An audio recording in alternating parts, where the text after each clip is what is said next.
Hi hello welcome to N9 media. నేను మీ journalist విప్లవశ్రీ. ఒకవేళ RSS బీజేపీలు నిజంగా అంబేద్కర్కు న్యాయం చేసి ఉంటే వారు దళితులు, బీసీలు, షెడ్యూల్డ్ తెగల వారికి రిజర్వేషన్లను నీరుగార్చే విధంగా సమాజంలో ఆర్థికంగా బలహీనపడిన వర్గాలకు రిజర్వేషన్లు ప్రవేశపెట్టి ఉండేవారు కాదు. దళితులకు వ్యతిరేకంగా దుర్మార్గపు దౌర్జన్యాలను తగ్గించి ఆ విధంగా మహిళలపై హింస కూడా తగ్గించే విధంగా వారు భరోసా ఇచ్చుండేవారు. కాంగ్రెస్ పార్టీ అంబేద్కర్ను విస్మరించింది. ఆయనకు న్యాయం చేయలేదనేటటువంటి అమిత్ షా వాదనను లోతుగానే పరిశీలించాల్సిన అవసరం ఉంది. సామాజిక న్యాయం కోసం అంబేద్కర్ చేసిన కృషికి హిందూ జాతీయవాద శక్తులు సహకారాన్ని అందించలేదు, సహాయం చేయలేదు కూడా. జాతీయ నాయకత్వం అంటరానితన కుల సమస్యను ముఖ్యంగా 1930 దశాబ్దాల నుంచి చాలా తీవ్రంగా తీసుకుంది. 1932 నుండి గాంధీ అంటరానితనం, కుల వ్యవస్థల నిర్మూలన సమస్యను తీసుకుని 2 ఏళ్ల పాటు ఆ సమస్యపై చాలా తీవ్రంగా కేంద్రీకరించి పనిచేశాడు. కులాంతర వివాహం చేసుకొని ఏ పెళ్లి జంటకు ఆశీర్వాదం ఇవ్వకూడదని నిర్ణయం తీసుకున్నాడు. సబర్మతి ఆశ్రమంలో ఒక దళిత కుటుంబానికి ఆశ్రయం కల్పించాడు. ఆ కారణంగా ఆశ్రమానికి దాతలు నిధులు ఇవ్వకుండా నిలుపుదల చేశారు. దళిత కుటుంబానికి ఆశ్రయం ఇవ్వడాన్ని వ్యతిరేకిస్తూ నిరసనలతో ఆశ్రమం మూతపడింది కూడా.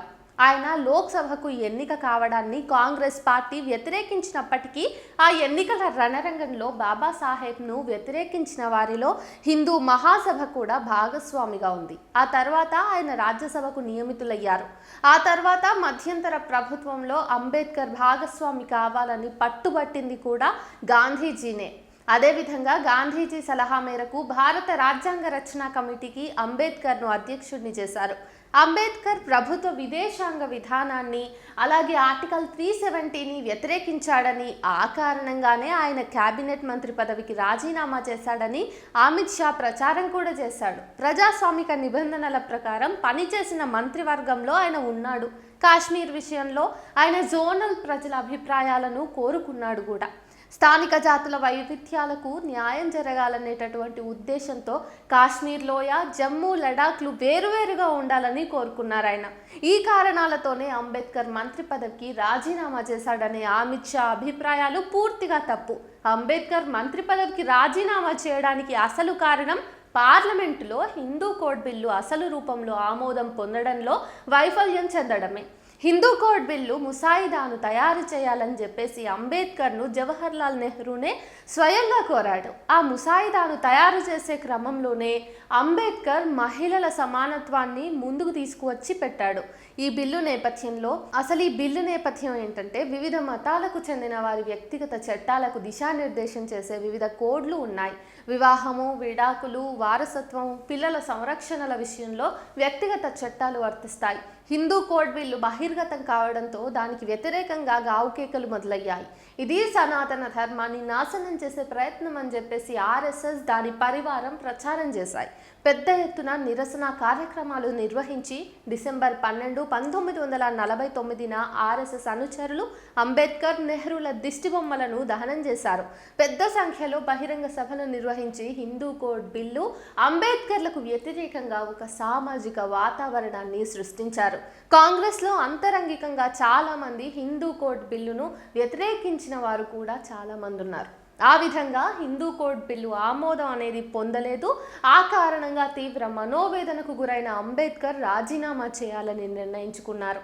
ఆయన రాజీనామాను కాంగ్రెస్ పార్టీకి ఆపాదిస్తూ ఆయన్ను అవమానించడం, విస్మరించడం అంటే వాస్తవాన్ని వక్రీకరించడమే అవుతుంది. అయితే భారత రాజకీయాల్లో అంబేద్కర్, ఆర్ఎస్ఎస్ పరివారంల భావజాలం పరస్పర వ్యతిరేక ధృవాలుగా ఉన్నాయి. గడిచిన 3 దశాబ్దాలకు మించిన కాలం నుంచి ఆర్ఎస్ఎస్, బీజేపీలు ఎన్నికల కారణాలతో దళితులు, ఆదివాసీలను గెలవడానికి విశ్వ ప్రయత్నం చేస్తూ ఉన్నారు. వారి మద్దతును సాధించడం కోసం వారు కొన్ని చర్యలు చేపట్టి ఉన్నారు. కులబానిసత్వం నుండి వారిని విముక్తి చేయడంలో రాజ్యాంగం పాత్రను చూస్తున్నారు. కాబట్టే దళితుల్లో అధికులు రాజ్యాంగానికి అనుబంధంగా ఉన్నారు.